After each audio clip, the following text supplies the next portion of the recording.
Hi, I'm Becky Magura, President and CEO of WCT and also host of One-on-One. And we have some special guests on One-on-One this time, and that is Putnam County Mayor Randy Porter and Cookeville Mayor Ricky Shelton. And for this particular audience, I'm going to ask you something really specific, like how do you guys deal with stress? Sometimes not very well.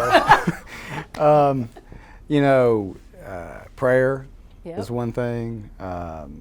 Exercise or getting outside and kind of messing around in my landscape, that kind of thing. That's probably the two. But definitely you got to rely back on prayer and just I'll usually talk it over with my wife too and bounce stuff off her and say, help me through this. And she'll try to rein you in? Pretty much. What about you, Randy? Shannon is great for that. Yeah. What about you, Randy? I think my emergency medical background has helped me with stress. I mean, we're taught to always be calm, because if you're not calm, the people that you're trying to help are not going to be. So that's helped me a lot. My faith too, as Rick says, prayer and faith in God and my spiritual belief has helped me a lot. I also get out and walk, exercise, treadmill.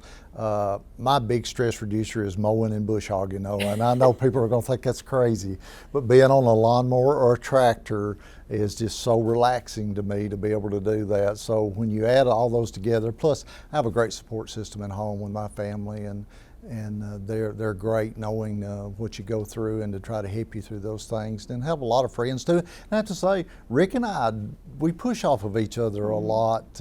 I'll call him if I'm upset about something, or he'll call me, and we help each other out. Yeah. So there's a lot of different ways that we deal with stress and things that help, but I think all of it together is what makes it work. Sure. What's something that most people don't know about you? Oh gosh. Oh, you don't want to say.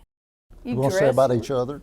I mean, okay, here's what I know about y'all. You dress really nice, and you have a really interesting fitness regime, health regime. Well. Right? You want to share that? Intermittent fasting. And what does that mean, intermittent fasting? That means you don't eat after a certain time at night, usually 6 or maybe no later than 7 p.m., and then you don't eat again until the next day, till after 10 or 11 a.m. So you get a 15 or 16 hour window of no food, so you're intermittently fasting. Wow. And you look great, so that obviously works well. I mean, I've struggled my entire life with weight up and down, so it's a way that I can help manage that, and then during that time frame get to eat. I love to eat, so eat the things that I like to eat. That's cool. What about you? I'm a lot younger than I look. I'm just kidding. He eats donuts every single morning. I'm a Ralph's donut. I'm addicted on Ralph's donuts. Every single morning he eats donuts. Probably the one thing, and I don't tell very many people about this, not that I'm ashamed of it, I'm proud of it, but I play the piano, but I only play in church. Wow. In my little small church that I go to, and most folks probably don't know that. I guess they do now, but yeah, that's something that has been kind of a hobby of mine for a long time, and I enjoy doing it in church. And do you have a fitness regime? Not like Rick. Mine is more just treadmill and walking. I don't enjoy the exercising as far as the weights and stuff like that, but yeah, mine's more treadmill. And if there's one person, this is the last question, if there's one person you could meet, dead or alive, who would it be?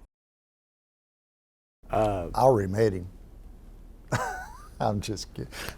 President Trump coming to our county, I thought was a great thing. I think Rick and I both said that was a bucket list thing.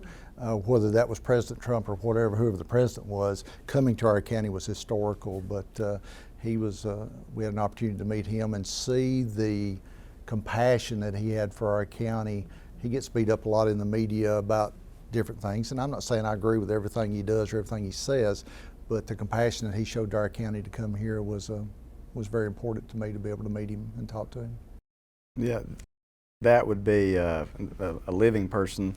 That somebody not living would obviously be Jesus. Would love to just see, kind of pick his brain, so to speak, about some things, and probably how he may think about us right now, what's going on. So That's the ultimate leadership It's the role. ultimate. Yeah. Absolutely. So,